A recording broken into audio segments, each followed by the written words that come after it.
Hi there, this is Elicia and MBT from Jrock Noise reporting in, and today we have a very special guest. Please go ahead and introduce yourself. Hi, my name's Kenbo. I used to play in a band called Elicia based in Kansai. I played the drums and was the main composer of the band. It's nice to be here. Woohoo! Welcome. Thank you for joining us today. Oh, thanks for having me. No problem. It's our pleasure. Right, so I think we'll start off with what first made you interested in playing in the Visual-kei band in the first place? Oh, interesting question. Well, actually, the band Elicia started off just like a rock band, but we did have a makeup on, and we were playing. We had a couple of gigs, and then the people just kept recognizing us as a Visual-kei band, just only because we had the makeup. And there was the point where we had to make a decision whether we were sticking with the rock gigs or the Visual-kei gigs. And we had a bit of a meeting, and well, Kei, the former vocalist, he was pretty much he pretty much wanted to play in the Visual-kei scene, and so I thought, all right, let's give it a shot. On that note, what's the actual difference between the kind of crowd that you get from Visual-kei fans or the Visual-kei scene and the regular rock scene? I guess the regular rock scene would be pretty much similar to what you would see, in any other countries. Like, it was quite similar to what I used to see back in Australia when I was living there. The crowd surf and all, what is the vibes you get was pretty much similar. But the first time I saw Visual-kei's gig was quite shocking in a lot of way for me. They all had the same movements, I don't know. I guess you might know some of it, but they have some sort of specific moves that everyone follows. Yeah. Mm-hmm. Yes. So that for me was really new, was surprising to see. What clashes with being a Visual-kei band and being a rock band? Is there anything that doesn't go well together? To me, I don't see much difference. I mean, music is music. We play rock. See, we should be free to, do whatever we want. We should be able to express ourselves in the way that we really want to. But the way what people see in Japan is they try to sort of like fit things in certain groups. There are some bands which do wear the makeups, but I don't know. What I heard from people back then was that they had the impression they didn't know what we are, like what we wanted to do. They thought we are Visual-kei, but they are playing in a, regular, like normal rock band events. And it was okay for me, but thinking about what people would think about us, we had to make that decision. So if you weren't going to go Visual-kei, Mm. would you remove all that makeup and try to stick with the rock scene that way? I never had the idea of removing the makeup anyway, but it wasn't only my decision, to make. I had my vocalist to share the ideas too. And I was pretty much new to Japan with the live scenes, so maybe I thought I need to, compromise a bit. So you mentioned that you had a vocalist in your band. Yeah. How did you guys meet? Soon after I came to Japan, which was 6 years ago, was looking for members, and then I found a guitarist on the internet, and we got along pretty well. And Kei, the vocalist, was a friend of his, the guitarist. And the first time I heard Kei's voice was, I mean, I don't know if I'm allowed to say this, but he couldn't sing a tune like in a melody, but the potential that he had was really amazing. So I thought, I wanted to do with him. And how would you compare the live scene in Japan to that in Australia? I guess, seeing like some popular rock bands talking about gigs in Japan, they get like, positive impressions from the interviews, which is the Japanese crowd. This doesn't just regard with the Visual-kei or the rock scene, but they try to make the whole, what do you call that unity, like they do the same actions and movements. Yes. Whereas in Australia, the crowds would go crazy, like spontaneously, like the way they feel. Okay. I see. You mean I forgot the name of it. It's like foodie. Yeah. That's the word, foodie. Yeah. Foodie, yes. Yeah, and I also have gone to gigs in the UK and gone to gigs in Japan, and I do see that difference. I mean, it's obviously for somebody who's who's Western, it's really, I guess, odd if you're new to Visual-kei, but it's also very interesting and uplifting because it's normally the fans are controlled in Japan, but in Western audiences, everybody's everywhere. So. Yeah. Yeah, I like that approach better, to be honest. Like, well, the Western approach, sorry, because the gigs get more lively and it's like more heated and people are more, I don't know, like more genuine to the feelings and stuff like that. So, next question is, being a band is not an easy feat by like any means. So, were there any sacrifices you had to make during that time? Yes, I can pick up some. First of all, on stage and on like any social networks, like Twitter, we try to not pretend, but try to be fancy and like as if we are having a good life.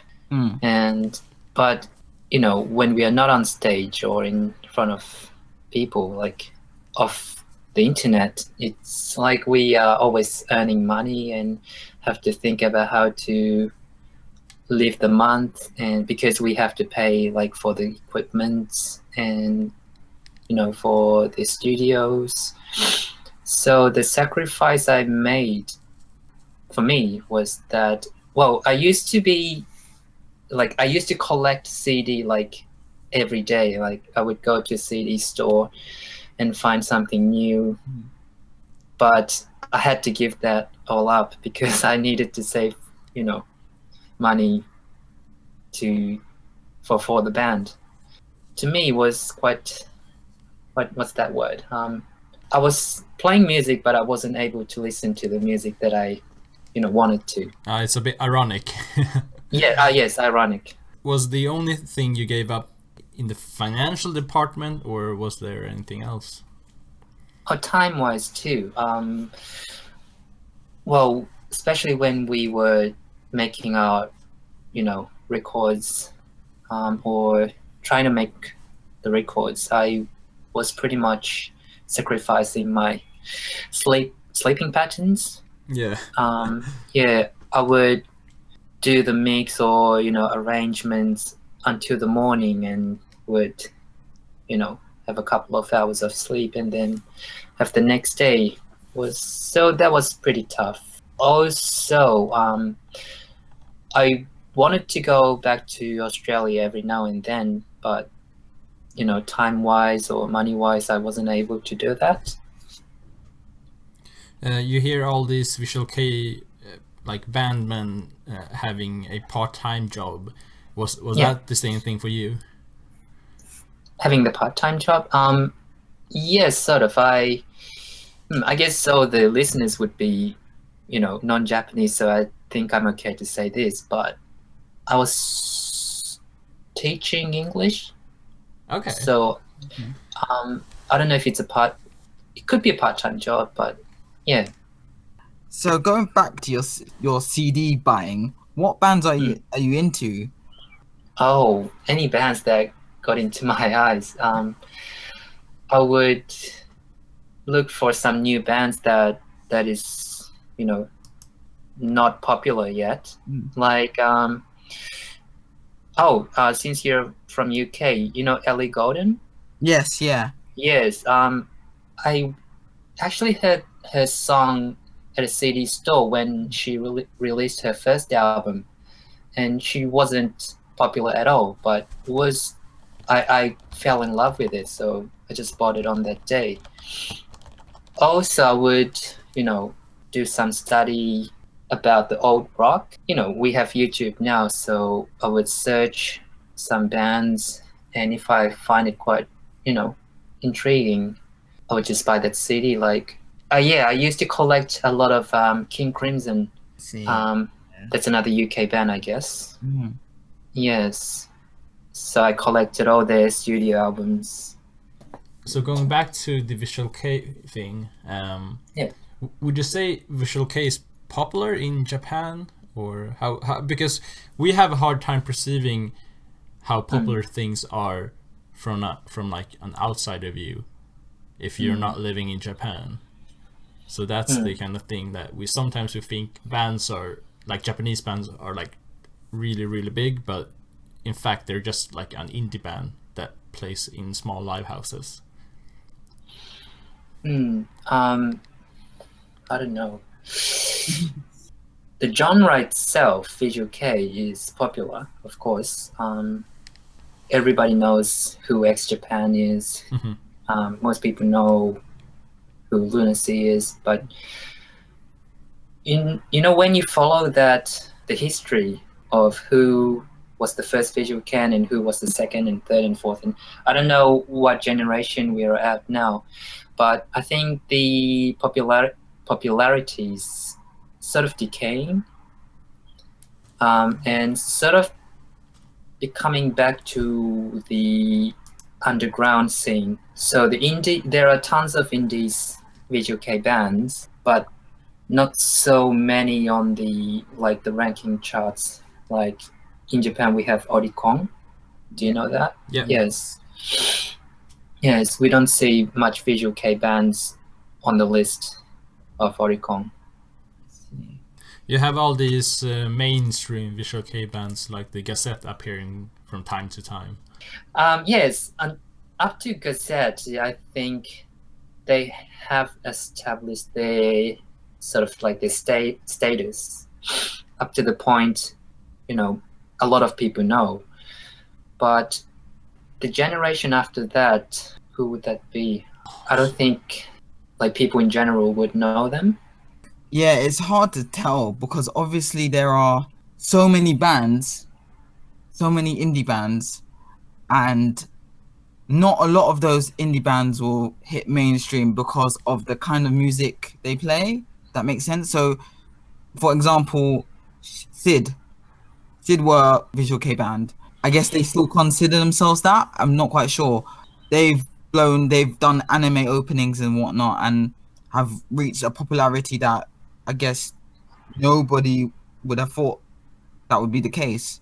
And their music's quite digestible as well. So I don't know, maybe it's also the like genre of music as well. But they play like pop nowadays, so it's quite as you said, it's quite easy to digest. Yeah.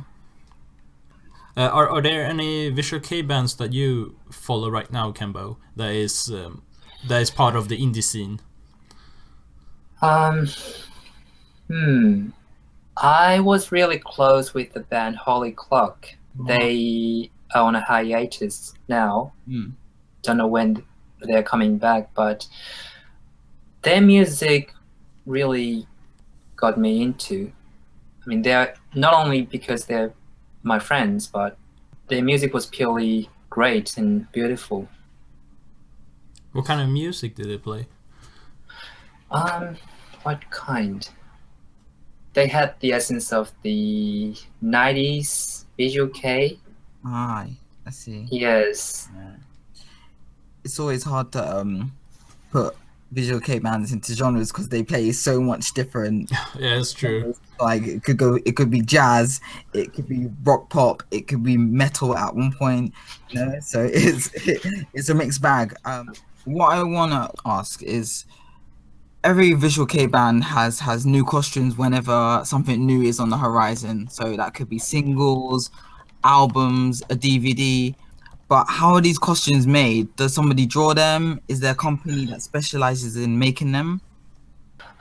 Yes. Well, I only know about Kansai region, so I don't know how different it is in like Tokyo, Kanto area. But yeah, we did have the costume company where like you see a lot of costumes in different bands are made in the same place with the same company in Kansai region. Yeah, there's one popular one. I think they moved to Tokyo though, so I don't know what other options there are now. But yeah, we would just give them a call and have some meeting, give them ideas what sort of image we have in mind for the next release. And yeah, we just sort of like make it together. Yeah. That's interesting. Are they focusing on Visual-kei, or are they like a general, like, I don't know, like clothing manufacturer? Oh, the one I was talking about was mostly focused on Visual-kei. Okay. Do you know the name Yes. of the company? I forgot. But is it okay to say the costume we had, the company made for Rise and Rebellion, Yeah. who else? Possibly Deviloof. Oh, cool. Oh, by the way, Ray from Deviloof used to be our support guitarist. Oh, He's amazing. wow. That's cool. He's like a little brother to me. Oh, nice to hear. It's fun to hear that the Visual-kei scene is just like one big family. Yes, in the end, yeah, we are all connected somehow. I mean, I remember seeing that your band performed at the Kansai Rock Summit last year, and I Yes. mean, I guess you get to meet a whole load of bands, even though it's like one venue, and there's many other venues involved in that summit. You get to meet new bands, new people you've met before. So I'm guessing that's a cool way to communicate. So talking about live houses, is it difficult to book a live house, and how expensive is it? Like, not exactly how much it costs, but is it expensive? When we are a part of an event, once we get into this, scene, we get offers like every now and then. We don't have trouble seeking for a gig opportunity. To be honest, we have this system called Noruma. I think it refers to norm in English, where you have to pay a certain amount of money or sell certain amount of tickets, which usually is 10 tickets in general. Yeah. So if you get 10 people watching your gig as your, fans, you don't have to pay anything. But sometimes they ask us to pay for the equipment fee. So yeah, it's not like it's free to have a gig. And also when we want to host a gig, well, it depends on the size of the venue and whether if it's on weekdays or weekends. But roughly It has a range of about how much? 100,000 yen or less. What I wanted to ask was, when there are events of multiple bands, there are occasions where the person on the door will ask, "What band are you coming to see?" What is that system about? Yeah, that is to work with the Noruma was talking about. Did you guys host any events on your own in the past? We hosted 3 times, I guess, or 4 times. We give our guests, oh, I shouldn't call them guests, because guests, we don't ask them to pay us any. But the bands I gathered for the host, it's just this system where, it's for them, it's like playing at a usual, event where there are multiple bands. But for us, we get to manage all that money. Let's say if we have 4 bands other than us, so that's 40 tickets together, whether or not they get that amount of people coming in, but that's the amount they have to pay at the end of the day. So we collect those money, and then would be able to pay off the actual rental fee. So usually is it like plus minus 0? Possibly plus, just looking at that day. But in the end, when we host a gig, it usually means that we have made some records or did some sort of work before that. So yes, thinking about that in total would be sort of plus and minus, and might be minus. Never did a close calculation though. Is it compulsory to have these events every so often, or can you just choose to have these events? We can choose. Okay. But you see, seeing that other bands, when they do have their release or something new coming up, they would have that kind of thing, like a hosting gig or a one-man gig. And how much effort goes into on your end if you were hosting a gig? So we have a production before that, and then in the meantime we have to collect the bands, and that is quite tough. There aren't many bands in Kansai region, and not all bands would be available to play on that day, or would like to play with us. So we get a lot of declines. We try to get bands that are more acknowledged by more people to make the events be more successful. But in reality, it's not that easy. So in the end, you get your friends' bands, like the bands that we got along well with.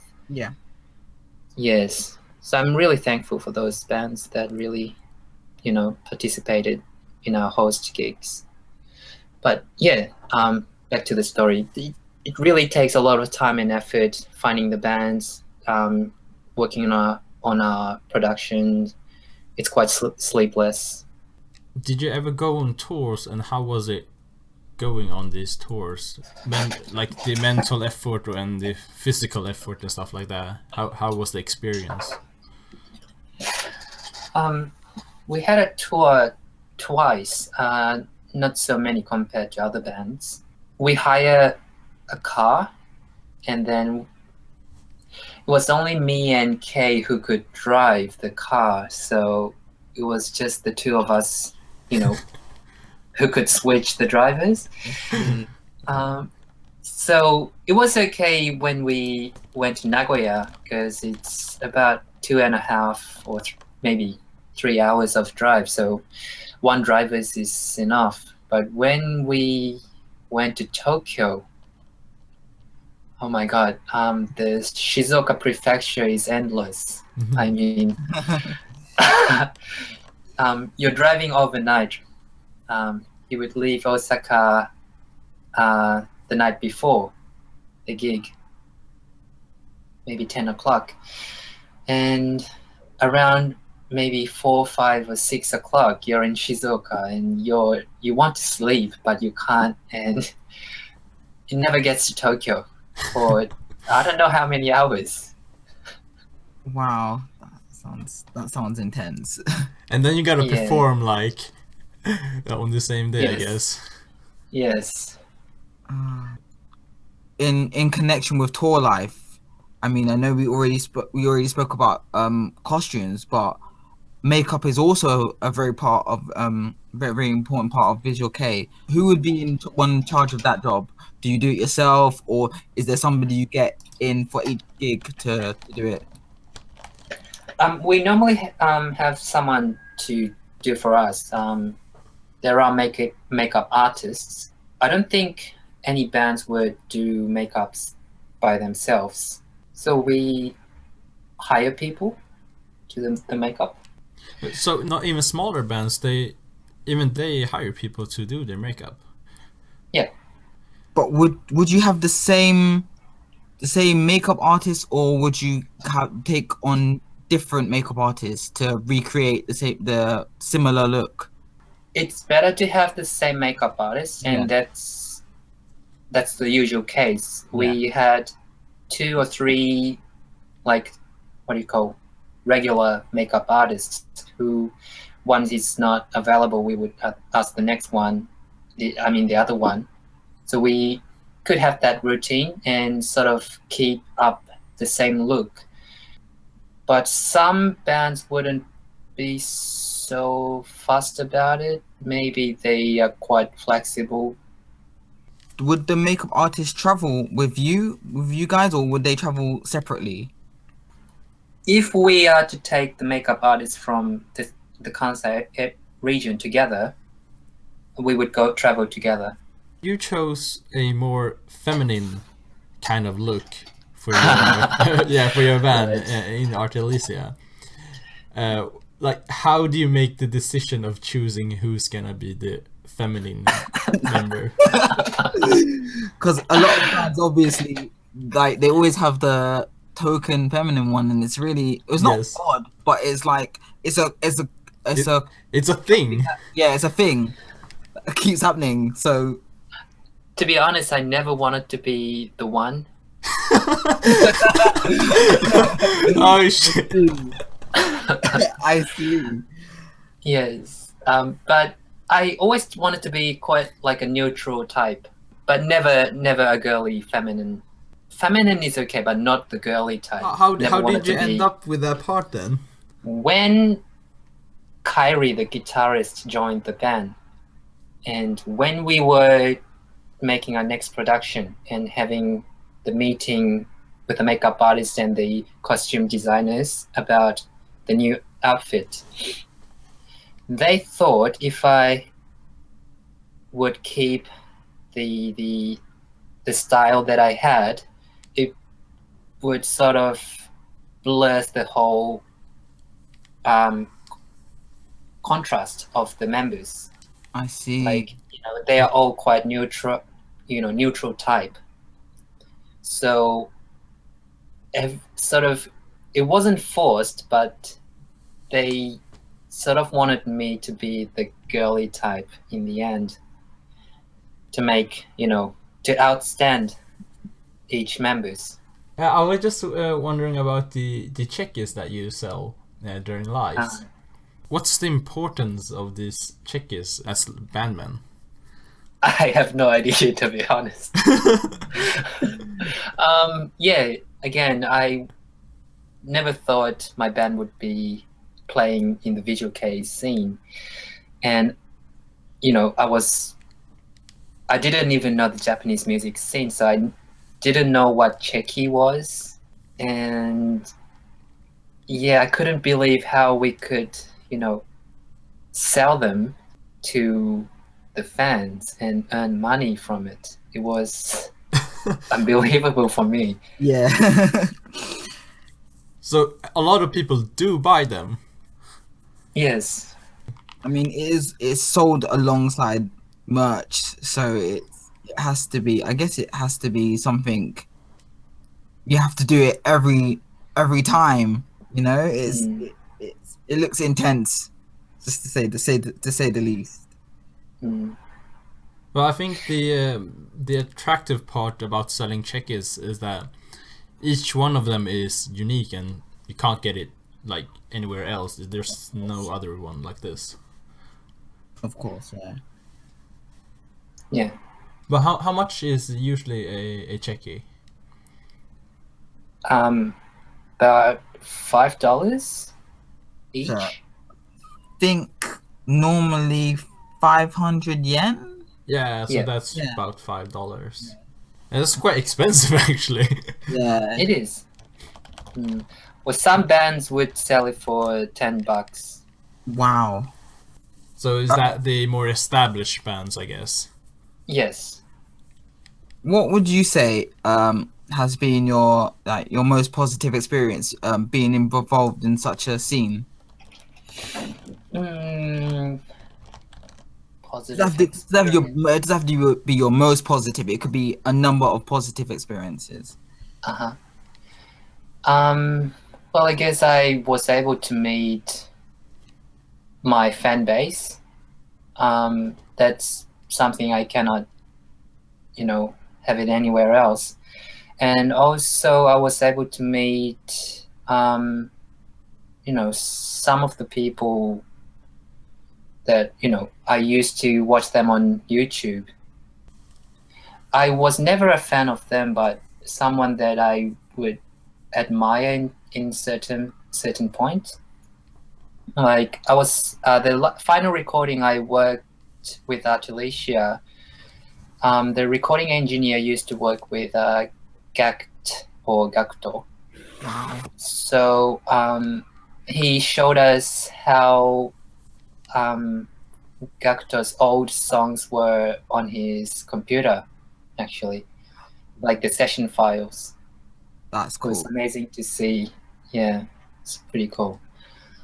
And are there any negatives you've experienced during that time also? Everything was quite overwhelming. I was physically and mentally not so well. Like I said, the reason I came to Japan was that I had some sort of physical issue, and it was at a point it was getting better, but again it was sort of getting worse, and actually I had a shoulder problem, which once I wasn't able to play drums, and it was sort of coming back, and not really my members did care much about it, so it was quite sad. Yeah, I don't understand why they would react like that. I mean, as a band, you're quite close to each other, so I thought they would be more understanding. My members did know about my issues. They would help me when I need help, but I don't know if they really did.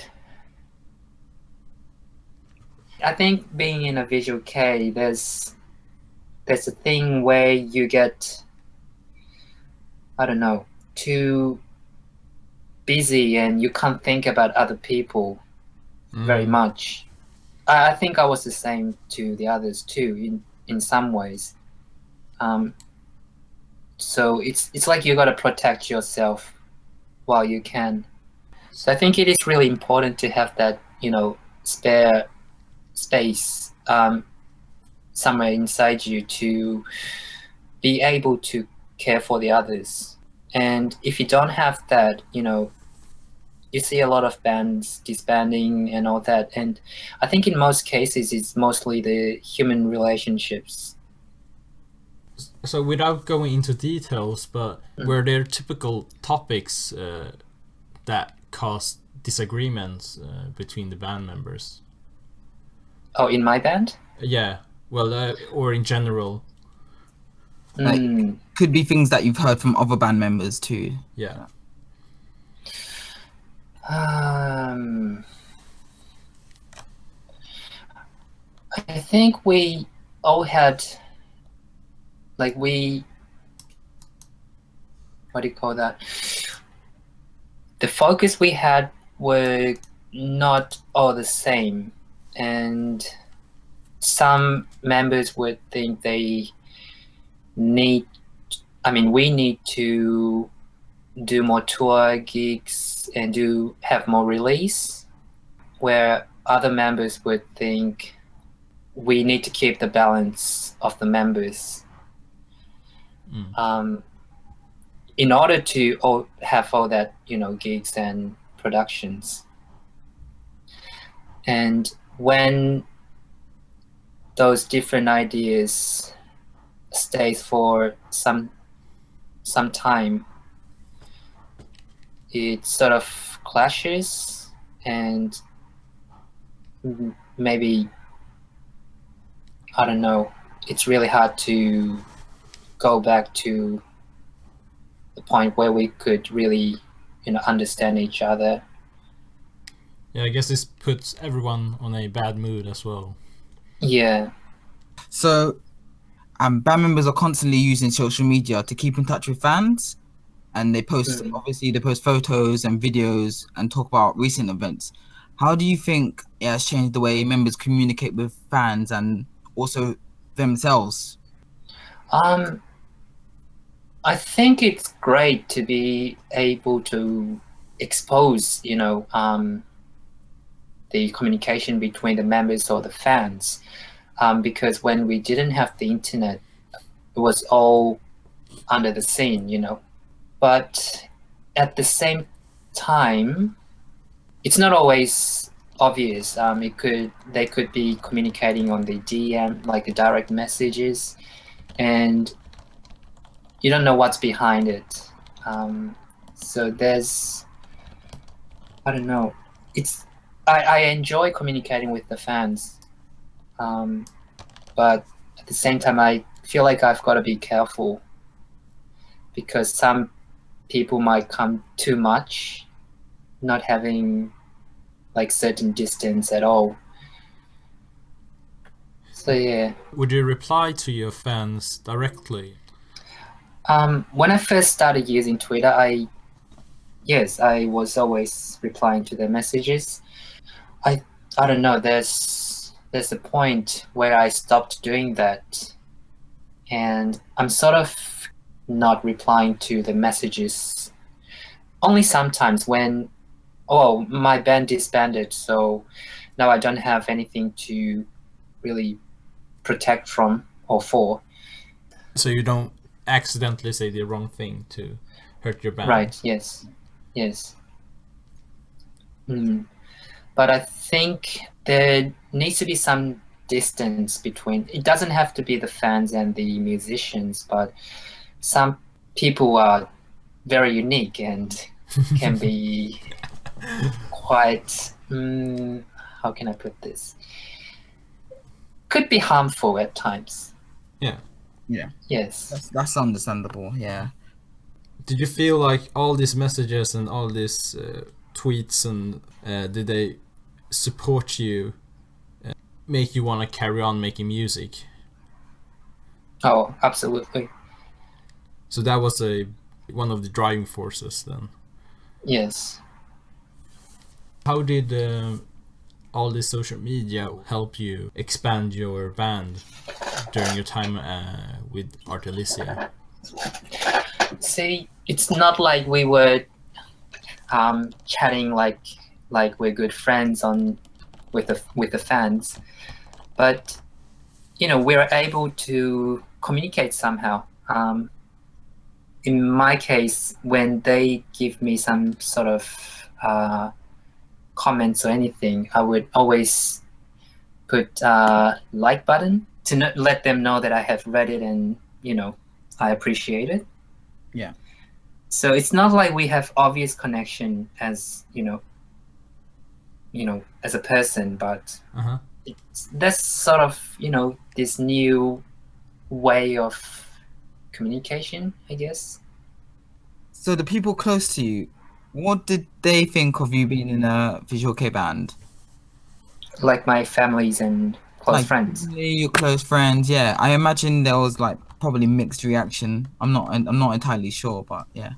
Especially with you taking the feminine role. No, I'm just joking. Yeah, all my close people never thought it looked good on me. But yeah, being in the Visual-kei, just, you know, my family and friends were really supportive about it. Yeah, I never had anything against my will in terms of that. I guess it's quite hard for them. Well, you mentioned that they didn't think it looked good on you. Just the girly appearance. Yeah, I think it's because if they knew you for such a long time, and if your parents see you grow up and stuff like that, it's quite a contrast to see you go from your usual look to something totally different. But your parents, they were still okay with all of that. Yeah, I mean, my mother, she lives in Australia, but whenever she travels to Japan, she would go to one of those CD stores, and I could give her the CD, but she would go and buy it. It sounds exactly like mothers. How they would act. Yeah. That sounds like a very supportive relationship you have with your mom. Yes. That actually leads on to our next question. So obviously people will buy CDs, they'll buy merch, whatever you're selling. So how sustainable is it being in an indie Visual-kei band? I think most people have their part-time jobs, and yeah, we somehow have to make it work, right? Yeah, of course. It's not like we are getting like individual incomes from the CDs and merches. Yeah. It all goes back to the band. I don't know how I was able to do that. Of course, then again, there's my family support and all that. So maybe that's the way I was able to sustain the activity. I think it's more hard for Visual-kei because you gotta make things constantly. You gotta have like new outfit in certain amount of time, like maybe 3-4 months. Oh yeah. And you know, it's like the money's draining away every half a year. Yeah. And as long as the band members agrees with that, I think it's okay. But when someone thinks that that's the essential and it's the must thing we have to do, some person might be sacrificing a little, and the other person might be sacrificing like massive amount of money and time, and that could cause the sort of the bad balance of the routine. Oh, something's happening.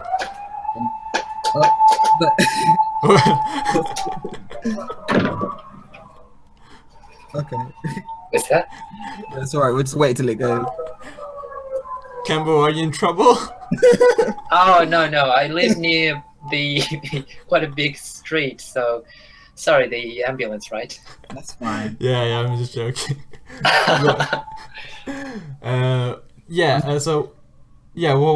What was I saying?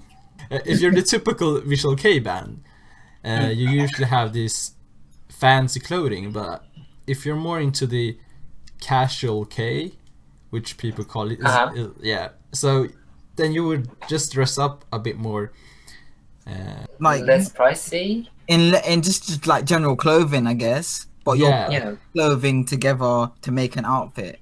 Yes. So in that way you could save money that way for your costumes. Yeah, and then you know what? I think we're all greedy in a way. So if we don't have to put our money on our costumes, we would put more money into something else, like making flyers or, for the city productions. Yeah, if we didn't have to spend on one thing, we always had to spend on something else. Okay, so you would spend all that money anyway, like it doesn't matter how. Yeah. And for me, you see, I don't know, whenever I thought I could save some money, some of my instruments would, break, and I have to replace to a new one. So yeah. Well, you mentioned flyers. Those are the kind of stuff that you, as a fan, maybe just disregard as, I don't know. Yeah. It's just a piece of paper, but is that expensive to produce? Well, flyers aren't expensive. If you want to print maybe, I don't know, a couple of hundreds, maybe it's only less than $100. Okay. So that's not too expensive. When you weren't doing music, were you doing other things as well? Like, was there actually time to do other things, or did you have to just focus on music? Basically no time to do anything else. I wasn't able to hang out with my friends. I don't know, I was quite under pressure that I had to always do something for the band. Because you were the main composer as well. Yes, and I was okay with being the main composer. That's what I wanted to be. But the requirements, the intentional requirements I was sort of feeling from the members was that I had to make like everything perfect, which was quite a pressure. I would, be in front of the computer every night, and then I see some of the members hanging out with, some other people, and I was like, especially when during the busy moments, I'm like, I don't have time to even get out of the room and do stuff like hang out with friends. But I would see some tweets with a glass of beer, Yeah. and I would feel, I'm all, stuck with this work, and why are you doing that? Next question, I guess we can ask is, how did you find yourself playing the drums? What made you want to be a drummer in the first place? I was never into music until I was maybe into junior high, or maybe just before that. But I have a sister and a brother. They both used to go to piano lessons.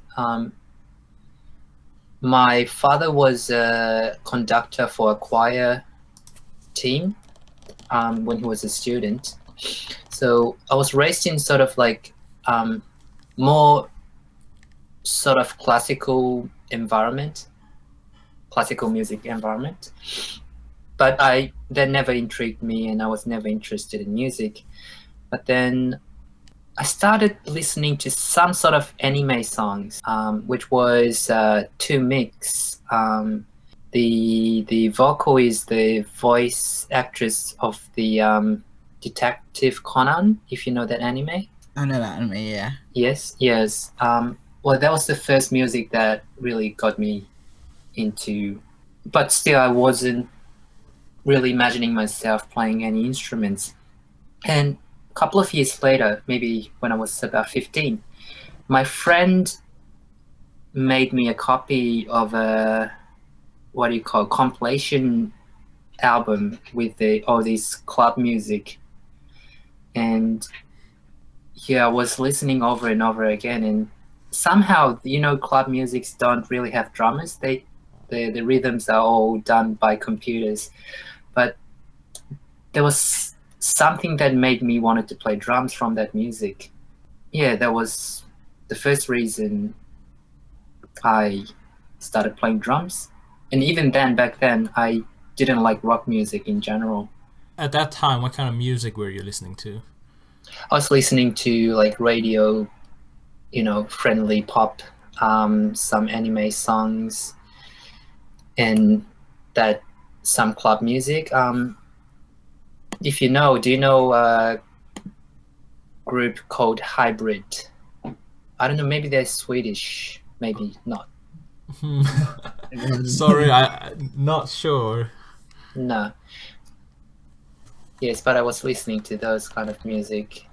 And then there was the time I was about to come to Japan for high school for 2 years.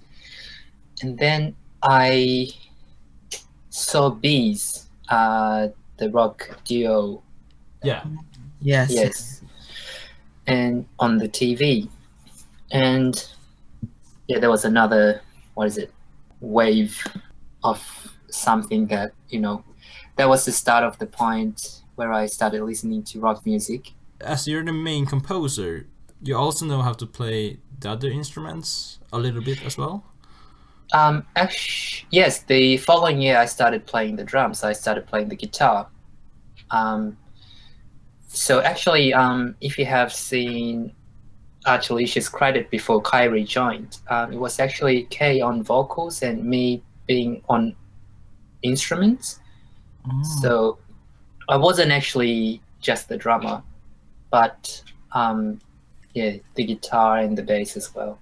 Kind of gone to the end of our questions. I mean, I guess what we could ask is, if you were gonna put together another band together and it had to be perfect Visual-kei band ever, who would you include and why? Is it for myself or is that the imaginary band? Imaginary band. Right. So I can pick up anybody. Yes, anybody. I like thinking that kind of things. For the drama, can I include myself? Yeah, of course. Yes. No, actually, no. I'll put myself aside. If not me, I would have Shinya from Lunacy for the drama. Yes. Yeah. Could be the Duran Gray Shinya as well, but I prefer Lunacy's. And for the bass, Toshiya from Duran Gray. And for guitar, Sugizo from Lunacy. I can't think of this side guitar though. And I don't know, for the vocalist, I would pick up Kyo from Duran Gray again. Wow. Okay. What kind of music would this band make? Would this band make? Yeah. I mean, we see so many side projects from Duran Gray, so it could be anything. Yeah. Yeah, and same with Lunacy. So. Yeah, it was half Lunacy, half Duran Gray band, wasn't it? Yeah. Yeah. But to me, I think they both have similar sort of aesthetics, in my opinion. So I think it would make a good collaboration if those people work together. That would be like a super band, definitely. Yes. I mean, I know Kyo and Sugizo have worked together in Sugizo's album and on Skikyo's album too. Okay. Yeah. Is that on is that Oneness for Sugizo? Yes. Yeah. Is there any band that you would like to recommend that you see potential in right now, or maybe just some band you follow that you want to recommend? See, I wasn't really able to keep up my musical library, and to be honest, I think the music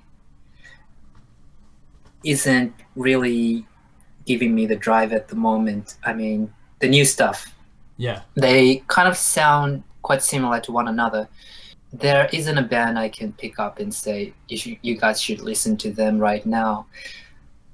Well, it's not my cup of tea, but do you know Clack Inc? Yeah, I've heard of them. They make something cool.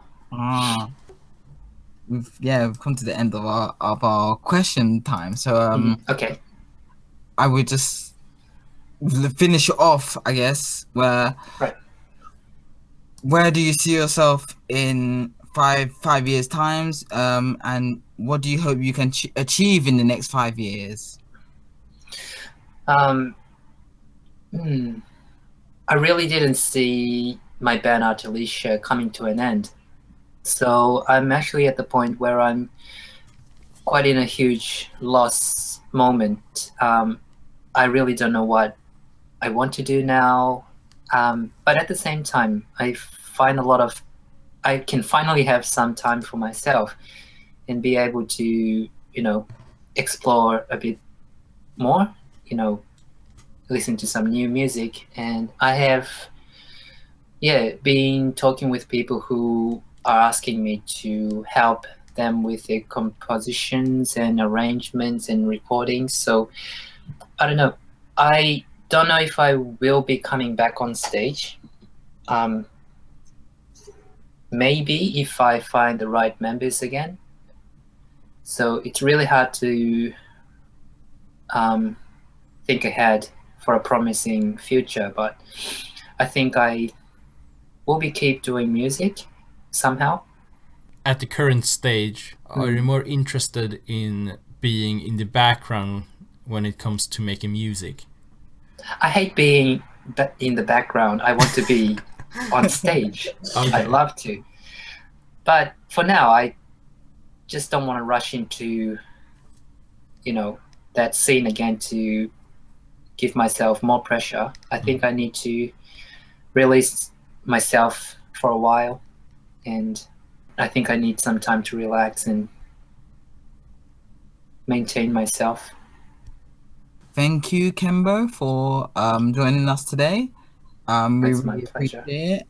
It's really been really interesting listening to your opinions and comments about all kinds of stuff from Visual-kei. So yeah, it was really nice being having this time with you guys. Thanks for having me. For all those listening and for all those who have come this far into the interview, thank you for hanging about.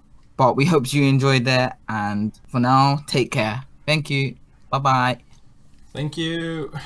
Woo! Bye. Woohoo! Thank you. Woohoo!